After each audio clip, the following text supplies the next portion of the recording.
Makiaria mari mwena wa Ishiakulo gicigo kia ubunge kia Mumias, arutani aya aria mari rungu rwa kiama kia KNUT manyitanire na arunao a KUPPET kuongerera kayo thirikari igwe makaya mao mari na ritana ria munini wa munene wa borithi Eliud Lagat kurugamio wira ni undu wa njuragano ya Albert Ojwang uria urari murutani mwena wa Voi. Sisi kama chama atufurahishi sana na vile mmoja wetu wa Kenya hii amekataa kujiuzulu.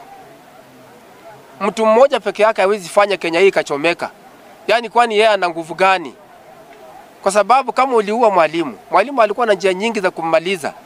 Jambo la kwanza ningetaki yeye katika employer wake ambaye ni TSC angefutwa kazi. Mwalimu ungempeleka kotini.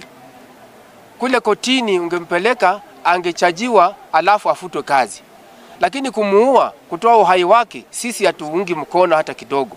Arutani aya maugite utefefu wa ruhonge rwa ugiteri guku bururi-ini ni gucungirire hathara ya kurwo ni andu na indo na riu marenda thirikari itacukie ikinya ria kurumirira watho na makiria uria urahutia aria mari iturwa-ini.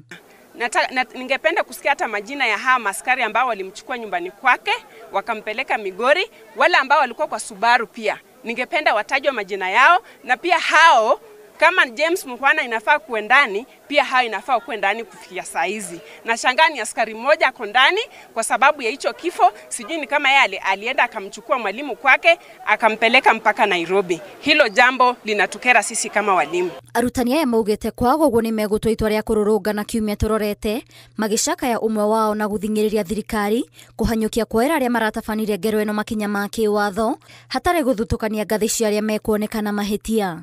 Kuna mtu mmoja tu ambao Wakenya wote wanataka jiuzulu. Mtu tu mmoja. Huyo mtu mmoja ambao Kenya wanataka jiuzulu amekataa kujiuzulu. Kwa hivyo unaona magari yanachomwa, watu wanakufa, polisi wanauawa, watu wanabeba panga kwa sababu ya mtu mmoja. Sisi kama chama cha KNUT, sisi kama chama tutakuwa compelled next week. Tutoe walimu wetu wakati mmoja nje ya darasa.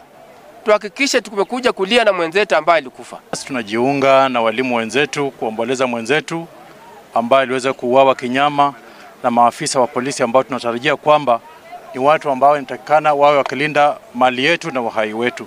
Hilo jambo lasikitisha sana muona mwenzetu ambaye alikuwa angali mchanga akiwa na matarajio mengi katika maisha yake ya baadaye.